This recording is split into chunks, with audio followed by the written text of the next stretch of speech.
Sebastian naman itigil mo na itong kahibangan mo na babalik pa rin ako sa'yo matapos ng lahat. Babayaran nga ako, di ba? Hindi ba nandidiri ka sa akin? Nakapag-asawa na rin ako and may kambal na anak. Bakit ako ulit? Bakit ako pa rin? I don't care. Sa tingin mo magmamakaawa ako ng ganito sa'yo kung may pake sa sinasabi mo, ha? Handa akong maging ama sa kambal. Mamahalin ko sila gaya ng pagmamahal ko sa'yo. Wala naman akong asawa o nobya. Single ako, Sofia. Sorry kung may nasabi ako dahil sa galit ko. Dahil ang sakit-sakit na makitang nakaya mong umusad habang ako lubog na lubog pa rin, ni hindi ko alam kung paano ako aahon Hindi talaga nito alam na ang mga magulang mismo nito ang dahilan ng pagtakbo niya. Halos pahalikan siya ng ina nito sa putik, pero wala pa rin pala itong alam. Pag pinapasok ulit kita sa buhay ko, mahihirapan lang kaming mag-iina. Bakit mahihirapan kayo? Hindi yun mangyayari, ipinapangako ko sa'yo. Hindi mo ako kailangan, ayaw mo lang talagang pakawalan ang sarili mo. Hindi naman ikaw ang nakakaramdam Sana ganyan talaga kadali na sabihin kung di na kita mahal, pero ang hirap Hindi ko magawa dahil hindi ko kayang bitawan ka. Niyakap siya nito, ayaw siyang pakawalan. Wala naman kasing nabago, ni wala siyang binago. Mahal pa rin niya si Sebastian. Ito lang ang lalaking pinanggako niya na mamahalin habang buhay kahit pamalungkot ang naging wakas nila. Lingid sa kaalaman nila na naipadala na ni Alona ang impormasyon sa ina ni Sebastian. Isa ito sa kasabwat noon ng ina ni Sebastian para patigilan si Sofia. Mama, bakit po nandito pa rin siya? Ang tanong ni Santino nang makita sila na magkasamang bumalik sa silid. Sabi ko sa'yo siya ang papa mo Sabat ng batang katabi ni Santino. Sabi ni mama ko kamukha mo siya. Pasensya na madaldal lang talaga ang anak ko. Agad na sabat ng babae nang initian lang ni Sofia. Mabait siyang kaibigan ni mama. Pagsisinungaling niya na hindi naman inangalan ni Sebastian dahil nauunawaan nito. Pwede mo akong tawaging uncle or tito. Tito Pogi, pwede po ba? Oo naman, basta kahit ano maging komportable ka lang. Gusto mo bang lumipat ng room? Sa mas malaki at may TV pa? Hindi na, salamat na lang Sebastian. Tia, pasensya na po, pinaghintay kita dito. Bumalik ka na po sa loob, ako na po ang bahala kay Sabino. Salamat po ulit sa pag-aasikaso, di ko alam ang gagawin kapag wala ka. Ikwento ko na lang po kapag may oras na ako dahil magiging mahaba po ang paliwanag ko. Ayos lang, wala kang kailangang ipaliwanag, basta masaya ka at walang magiging problema sa mga anak mo, suportado kita. Ngumiti lang siya bago lumakad na patungo kay Sebastian. Sasama daw ito sa bahay na inuupahan nila para makilala rin nito si Sabino. Unti-unti na napapalapit si Sebastian sa mga bata. Wala na siyang alam o kontrol sa mga susunod na mangyayari. Go with the flow na lang si Sofia sa ngayon. Mama is here, pasensya na anak, natagalan ako. Sinundo niya si Sabino sa kapitbahay nila na lagi niyang pinagbibilinan kapag wala talagang magbabante sa bunso niya. Ngunit malungkot na ekspresyon ang sumalubong kay Sofia dahil mugto ang mata ni Sabino. Pwede pong malaman kung anong nangyari sa kanoa. Pilit na pinatatag ni Sofia ang damdamin Noah. Sofia, pasensya ka na kasi kanina hindi ko napansin nakipaglaro pala sa mga bata sa labas. Ayon, inaway siya at sinabihan na walang papa kaya lagi siyang naiiwan. Pinapagalitan ko na yung mga bata pero dinamdam talaga ni Sabino. Hindi na siya nagsalita pa ng kahit ano basta nagpasalamat na lang siya at kinarga na ang anak. Gusto mo ibili natin siya ng laruan para gumaan ang pakiramdam niya. Alok ni Sebastian pero agad siyang umiling. Dumiretso na sila sa bahay. Nak, mahal na mahal ka ni mama. Pasensya ka na kung ikaw ang naiiwan palagi kasi kailangang bantayan si Kuya Santino mo. Sana wag mong isipin ang mga sinabi nila. Nandito naman ako Ako ang mama at papa ninyo ni Kuya, di ba? Pero nahihirapan ka na. Hirap ka na sa amin, alam namin iyon ni Kuya. Nakita ka naming umiiyak ng lihim. Hindi naman ako nasasaktan na wala akong papa Nasasaktan ako mama kasi tinutukso nila ako na wala akong papa. Ikaw ang mahalaga sa amin. Ayaw kong marinig mo ang panunukso nila sa akin kasi iiyak ka na naman. Mariing napapikit si Sofia. Pati si Sabino pala apektado. Bakit hindi niya napansin na alam ng kambal ang palihim na pag-iyak niya gabi-gabi? Napakatalino ng mga anak niya. Akala niya walang maramdaman ang mga ito. Ngayon alam na niya, labis na nadudurog ang puso niya. Awang-awa na siya sa mga bata. Napasulyap siya kay Sebastian na lumuluha. Nagulat siya at agad na nagtanong. Bakit? May problema ba? Hindi ko alam pero ang sakit ng puso ko. Lukso ng dugo. Ito ang pumasok sa isipan niya. Nararamdaman ni Sebastian hindi lang niya mapatunayan, pero alam niyang naghihinala na ito. Pwede bang ako na lang ang maging papa ninyo? Luhaan itong pagsusumamo. Sebastian. Tanging nasambit niya dahil nakaluhod si Sebastian kay Sabino. At talagang malakas ang loob ng babaeng iyon. Bumalik na naman talaga siya sa pang-aakit sa anak ko. Frustrations ang bumungad sa ina ni Sebastian nang malaman niya na nagpapa-DNA si Sebastian para makasigurado kung anak ba nito ang anak ni Sofia. Malamang hindi ito anak ni Sebastian dahil makati ang babaeng iyon. Halata naman na mukha itong pera kaya kampante siya na hindi tugma ang magiging DNA results. Dahil hindi rin niya matatanggap kung may maging apo siya sa hampas lupang babae na iyon. Si Alona ang nababagay para sa tanyag niyang anak. Si Alona ay disente at galing sa maimpluwensyang pamilya gaya nila. Hindi ito magdadala ng kahihiyan sa kanilang angkan. Hindi pwedeng makasingit ang mababang uri. Ito ang matigas at naging paninindigan ni Telma, na ina ni Sebastian. Tita, 1 linggo pa po bago ang resulta at iyon na po ang pinakamabilis na proseso. Sinusubok na naman niya ako. Alona, huwag kang pumayag na maakit na naman ni Sofia ang anak ko. Siya ang magiging asawa mo, at ikaw lang ang magiging manugang ko. Wala na akong ibang tatanggapin na manugang. Nauunawaan mo naman siguro ako, di ba? Yes po, tita. Gagawin ko po ang makakaya ko para mawala ang atensyon niya sa babaeng iyon. Palagi po akong didikit kay Sebastian, at pipigilan ko ang plano ni Sofia. Ipagdadamo ko po ang magiging asawa ko. Tita, mahal ko po si Sebastian. Ipaglalaban ko po siya hanggang sa makuha ko siya. Ganyan nga, lumaban ka, at ako na ang baalang magpatahimik sa babaeng iyon. Sa tingin ko'y kailangan lang nataasan ang offer para manahimik siya. Napangisi pa si Telma bago tinawagan ang anak niya upang makapag-arrange ng dinner kasama ang pamilya ni Alona. Umuwi ka na, baka kailangan ka na nila. Siya na mismo ang nagtaboy kay Sebastian dahil kanina pa tunog ng tunog ang cellphone nito. Pero gusto ko pang kasama si Sabino eh. Pumayag na siya maging papa niya ako hehe. Si Kuya Santino na lang ang kailangan kong ligaw-ligawan para pumayag na din siya. Masaya ang puso ni Sofia dahil lingid sa kaalaman ng dalawa mag-ama naman talaga ito. Si Mommy lang naman yung kinukulit lang niya ako.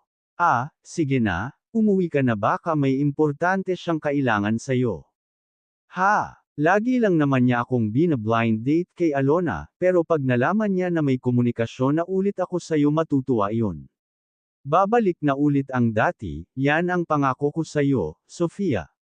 Hindi kita papwersahin na tanggapin ako agad pero wag mo sana akong itaboy. Ipapakilala ulit kita kay Mommy.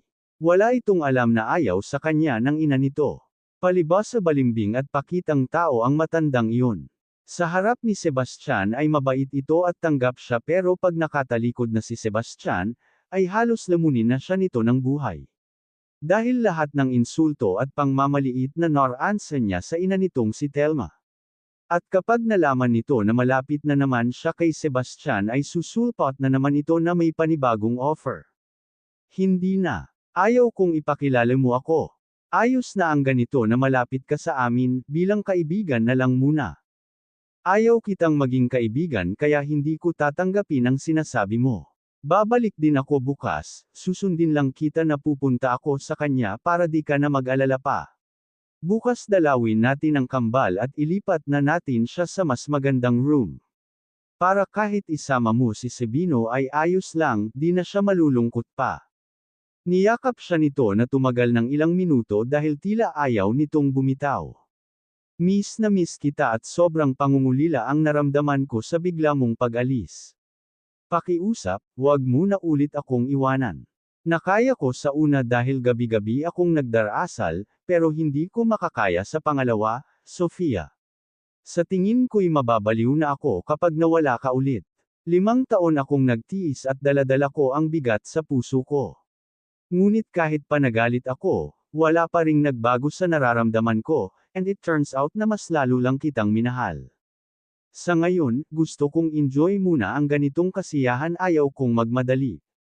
Gusto ko rin na makapag-adjust muna ang kambal sa plano mong pagpasok sa buhay namin. Ayaw talaga ni Sebastian na mag-polem. Natatakot siyang mag-polem. Hinagkan lang niya ang mag-ina bago lumabas. Dumiretso siya sa bahay ng kanyang mga magulang. Masaya siya at may sigla. Ngunit dinatnan niya si Alona sa bahay. Mommy, may problema ba? Bakit tinawagan mo ako? Where's dad? Wala ang dad mo nakipag-golf sa mga kaibigan niya. Si Alona at ako lang nandito, at pinatawag kita kasi wala ka naman daw sa trabaho, sabi ng sekretarya mo. So, naisip ko na wala ka namang ginagawang importante, why not dito ka na lang makipag-bonding kay Alona? Mom, hindi siya nito pinansin. Mamaya may dinner kasama ang family niya. Gusto kong makita nila na malapit kayo sa isa't isa. And si Alona, mahilig siya sa business, so, alam kong vibes mo talaga siya. Mommy please, stop. Hinawakan niya ang kamay ng kanyang ina. May importante din akong sasabihin. Sofia and I are doing good now. Unti-unti kaming bumabalik sa dati, may komunikasyon na ulit kami. At alam mo naman na mahal ko talaga siya, di ba? This is the right time. Bata pa kami noon, pero ngayon alam na namin at naiintindihan na namin na may mga priorities lang talaga kami noon, that's why natakot siya at umalis. Mahal ko po siya at siya ang pakakasalan ko. Seryoso ka? Pakakasalan mo siya kahit may naging anak at naging asawa na siya? Sebastian, think multiple times. Sumabat si Alona. Lalabas din naman sa DNA na di mo sila anak, niloloko mo lang ang sarili mo. Hindi kita magugustuhan. Iyan na ang sagot na gusto mong makuha, pwede ka nang tumigil magpapansin. Sebastian, sobra ka namang magsalita kay Alona.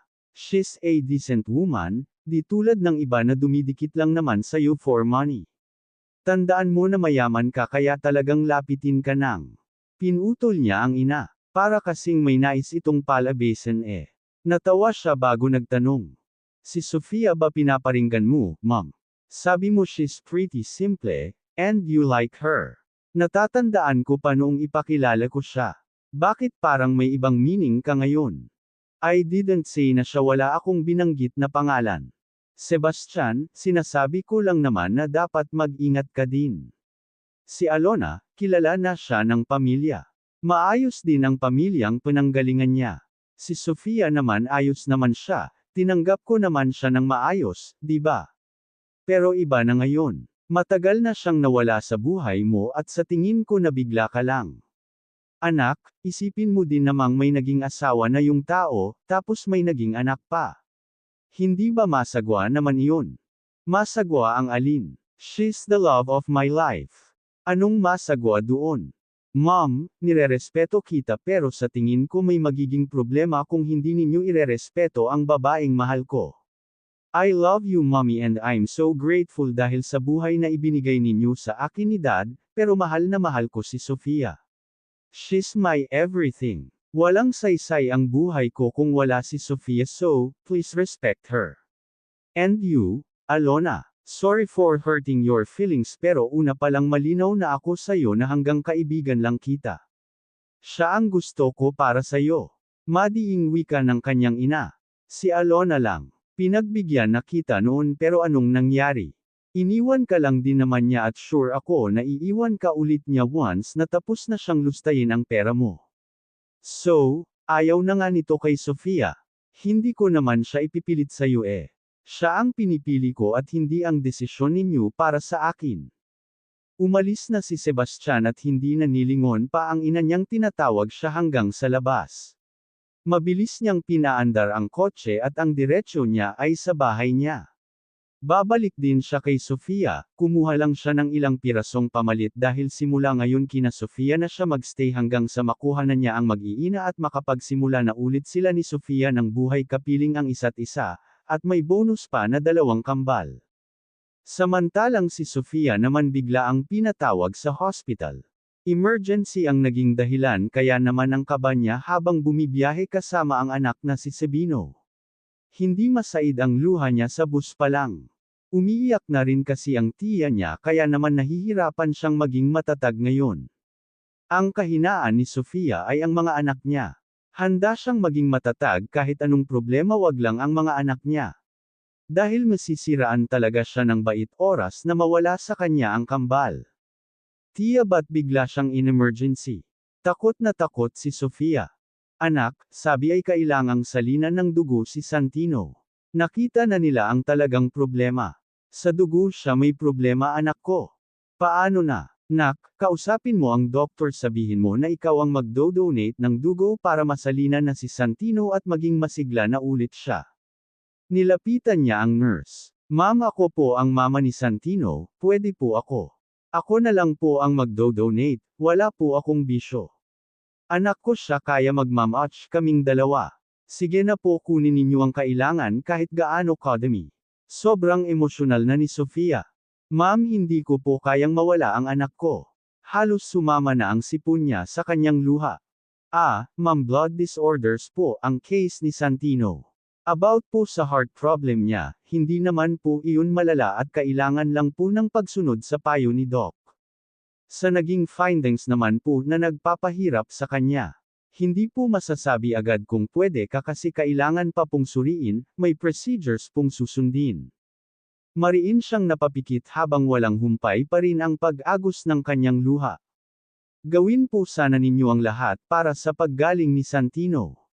Nandito lang po ako kapag kailangan na ako. Naniniwala ako na match ang blood type namin. Nanlalambot si Sofia at muntik pang matamba na salulang siya ni Sebastian. Napahagulgol na si Sofia nang yamakap siya kay Sebastian. What happened? Bumalik ako sa bahay ninyo pero wala ka na at wala rin si Sabino. Isa lang ang naiisip kong puntahan at tama nga ako, pero ba't ganito? Si Santink, bigla siyang nag-emergency, kailangan niya ng blood transfusion. Sa dugo siya may problema talaga. Hirap na siya, nararamdaman ko iyon. Ang anak natin kawawa, ang anak natin Sebastian. Nautal pa si Sofia. Umalis sa pagkakayakap si Sofia. Hinarap niya si Sebastian at tinitingnan habang lumuluha. Ang kambal, hindi pa patay ang ama nila. Hindi naman talaga sila nawalan ng ama eh. Sa tingin ko dapat mong malaman ngayon dahil di ko na kayang sarilinin ito. Nararamdaman ko na kailangan din nila ng ama, ayaw lang nila akong masaktan. Panipi. Sofia, ano bang? Pinutol niya ito, di niya binigyan ng pagkakataon na makapagsalita. Ikaw talaga ang tunay nilang ama. Buntis ako noong umalis ako. 5 taon ko silang itinago sa iyo at wala talaga akong balak na sabihin kundi ka lang ulit bumalik sa buhay namin. Pero bago ka sana magalit sa akin, sana si Sabino muna at Santino ang unahin mo. Ngayon ka maging ama sa kanila. Dahil hindi ko na kayang ipakitang matatag ako kung ganito naman ang nangyayari sa isa kong anak. Please, patatagin mo ang loob mo, Sebastian. Matutuwa siya kapag nalaman niyang buhay ang papa niya. Ayaw ko nang maging mademo sa kanila. Mama, ayos lang kami ni kuya, tumahan ka na po. Hindi po kami nagagalit na wala kaming papa. Tahan na mama ko. Nakahikbi si Santino nang yakapin siya nito. Santino, may sasabihin ako sa'yo. Siya ang papa mo. Hindi totoong wala na ang papa ninyo. Pasensya na, nagsinungaling si mama. Napasulyap siya kay Sebastian na lumuluha.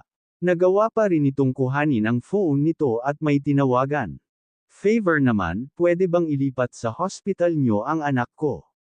Binaba rin ito ang tawag bago siya sinulyapan, pero wala itong sinabi. Nilapitan nito si Sebastian na humihikbi. Nandito na si Papa, hindi ka na nila matutukso pa, anak ko. Hindi ko akalain na sasabihin mo sa kanya. Akala ko maghihintay ka munang makalabas si Santino, pero alam mo proud ako sa'yo. Napakatapang mo at tapat ka rin. Iniwan mo man siya, wala ka namang ibang lalaki na pinapasok sa buhay mo. Nakakatuwa ang pagmamahalan ninyo, bihira ang ganyan. Ngunit dahil nga sa hindi ninyo pagkapantay sa buhay ay may naging problema. Pasasaan ba't maayos din ang lahat? Dalawa na lang sila ng kanyang tiya, hinihintay si Santino.